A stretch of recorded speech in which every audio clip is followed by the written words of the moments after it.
সূরায়ে মায়েদার 52 নম্বর আয়াত, 5 নম্বর সূরা এর 52 নম্বর আয়াতে পরিষ্কার বলা আছে, ফাতারাল্লাযীনা ফী কুলূবিহিম মারাদুন ইসারিউনা ফীহিম ইয়াকুলুনা নাখশা আন তুসিবানা দায়রা।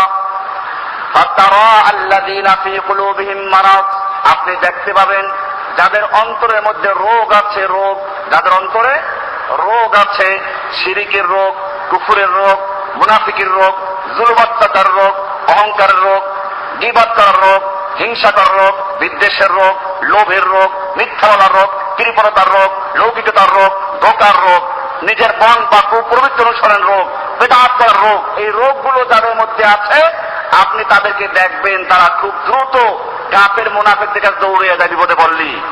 কি বলে?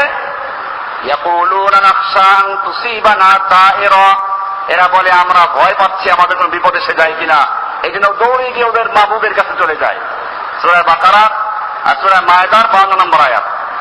এরপর আল্লাহ তাআলা এদের স্পষ্ট বলে দিয়েছেন যে এরা আসলে মুনাফিক। আসলে কি এরা? মানুষ আসলে 3 রকম। কয় রকম? একরকম মানুষ পরিষ্কার, তারা আল্লাহকে মানে না, এরা কি? কাফের। আর একদল মানুষ যাদের কলবে খালিম আছে, এরা মুমিন। এরা কি? মুমিন, মুসলিম। আর একদল মানুষ যারা বিতর্কত কাফের, বাহ্যিক মুসলিম, মুসলমানদের সঙ্গে সালাত করে, নামাজ পড়ে, রোজা রাখে, হজ করে, যাকাত দেয়, সব করে। মদিনার মুনাফিকরা নামাজ পড়তো না? নবীর পিছনে নামাজ পড়তো। আমাদের তো পরের কথা, হুজুর আপনার মসজিদে তো মুনাফিক আছে, আর মুনাফিক থাকে তুমি ধরো, কারণ নবীর পিছনে মুনাফিক ছিল, তুমি আমাকে কি বলবা? আব্দুল্লাহ বিন উবাই মদিনার রইস মুনাফিক, মুনাফিকদের লিডার, আল্লাহ নবীর পিছনে নামাজ পড়তো, জিহাদ করতে যেত। তুমি তো জিহাদ করতে যাও না, ওরা জিহাদও করতে যেত। নামাজ পড়তো, রোজা রাখতো, হজ করতো, জিহাদ করতো, যাকাত দিত, সব করতো। তারপরও কি? নবীর পিছে পর্যন্ত মুনাফিক ছিল। এই মুনাফিক গুলো কাফের। এগুলো কি? ওয়াল মুনাফিকুনা হুমুল কাফিরুন, বরং কাফেরের চেয়েও খারাপ। স্পষ্ট কাফের দিয়ে ইসলামের ক্ষতি হয় না, মুসলিমদের ক্ষতি হয়। আমি এটা বলেছিলাম আগেও, বুশের বোমা মারলে পরে কিছু মুসলিমরা মারা যায়। ইসলামের কোন পরিবর্ধন করা, বিকৃত করা এদের পক্ষে সম্ভব না। কিন্তু মুনাফিক দ্বারা কি হয়? এটা সম্ভব। মুনাফিকরা ইসলামের অনেক কিছু পরিবর্তন করে দেয়। এরা বুঝায়, বুঝতে পারবে বলতে মানুষকে, জেহাদ মানে নফসের জেহাদ, জেহাদ মানে কলমের জেহাদ, জেহাদ মানে কি শয়তানের বিরুদ্ধে জেহাদ। বুশ এসব বুঝে না। বুশ বলে জেহাদ মানে কুফফারদের বিরুদ্ধে লড়াই, এটা ভালো করে সে বুঝে। আগের যুগের কুফফাররা বুঝতো, বর্তমান যুগের কুফফাররা বুঝে, কিন্তু আমাদের হুজুররা বুঝে না। কোরআন হাদিসের পরিভাষা আগের যুগের কাফেররা বুঝতো। জেহাদ বললে সাহাবায়ে কেরাম পাগড়ি নিয়ে এত জিকির করার জন্য আমিরুল মুজাহিদিন আছেন আমার কাছে। কিসের মুজাহিদিন তুমি? কোন জেহাদের ময়দানে তুমি আসছো? তুমি আমিরুল মুজাহিদিন বলে গেছো। ভণ্ডামি। ইসলামের পরিভাষাকে পরিবর্তন করছে এরা। আল্লাহর নবী যখন জেহাদে ডাক দিতেন, হাইয়া আলাল জিহাদ, তখন সাহাবায়ে কেরাম লৌহ বর্ম পরে, ঘোড়ায় চড়ে, উঠে চড়ে, তরবারি হাতে নিয়ে, লোহার পোশাক পরে ময়দানে চলে আসতেন। বোঝা গেল সাহাবায়ে কেরাম জেহাদ বলতে তা বুঝতেন। ওইটা জেহাদ নবীর যুগে ছিল, বর্তমানে আছে, কোরআনে আছে, হাদিসে আছে। বুঝ বুঝে, আবু জাহেলরা বুঝতো, মুনাফিকরা বুঝতো, কাফেররা বুঝতো, আর তুমি বুঝলাম মুসলমান হয়ে, নামদারি পীর হয়ে, যেমন জেহাদ মানে নফসের জেহাদ, জেহাদ মানে জিকির করো জেহাদ। আমি সেজন্য বলছি, কাফেরের দ্বারা মুসলমানদের কোন পরিভাষার পরিবর্তন হয় না, কিন্তু মুনাফিকের মাধ্যমে ইসলামের পরিভাষার পরিবর্তন হয়।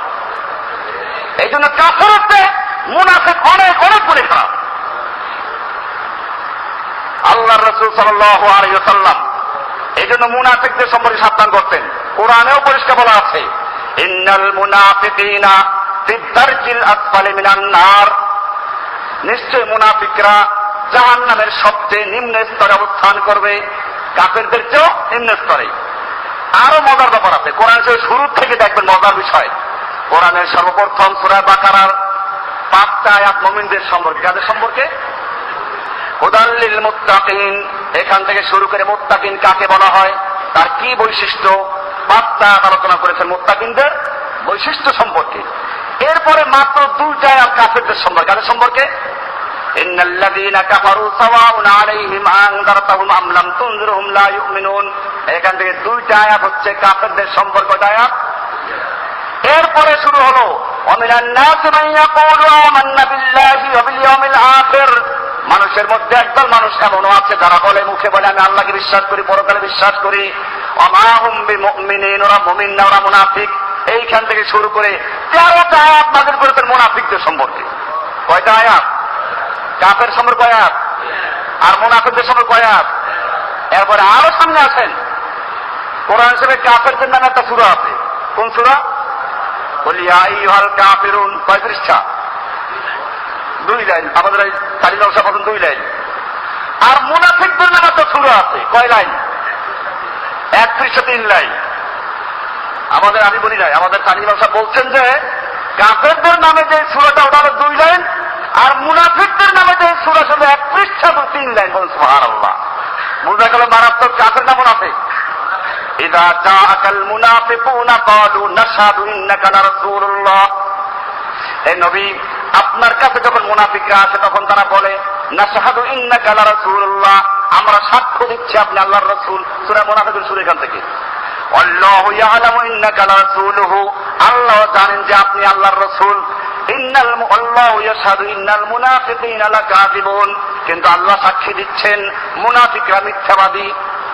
কিসের মিথ্যাবাদী? তারা তো বলছে আমরা সাক্ষ্য দিচ্ছি আপনি আল্লাহর রাসূল। তা মিথ্যাবাদী হলো কেমনে? সত্যবাদী না তারা? আল্লাহ বলছেন মিথ্যাবাদী, কারণ হচ্ছে ওরা যে বলছে আমরা সাক্ষ্য দিচ্ছি। সাক্ষ্য বলা হয় কাকে? যেটা অন্তরের বিশ্বাস নিয়ে বলা তাকে বলা হয় সাক্ষ্য। তাকে বলা হয় কি?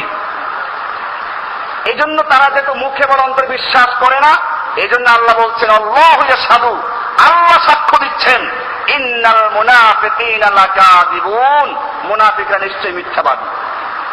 বোঝা গেল অন্তরে যদি বিশ্বাস না থাকে, মুখে যতই বলুক ইমানের কথা, নামাজ পড়ে, রোজা রাখে, হজ করে, যাকাত দেয়, কিন্তু আল্লাহর বিধানকে পূর্ণভাবে মানে না, সেই ব্যক্তি মুসলমান না মুনাফিক? মুনাফিক কাফের চেয়ে ভালো না খারাপ? পরিষ্কার করেন আয়াত।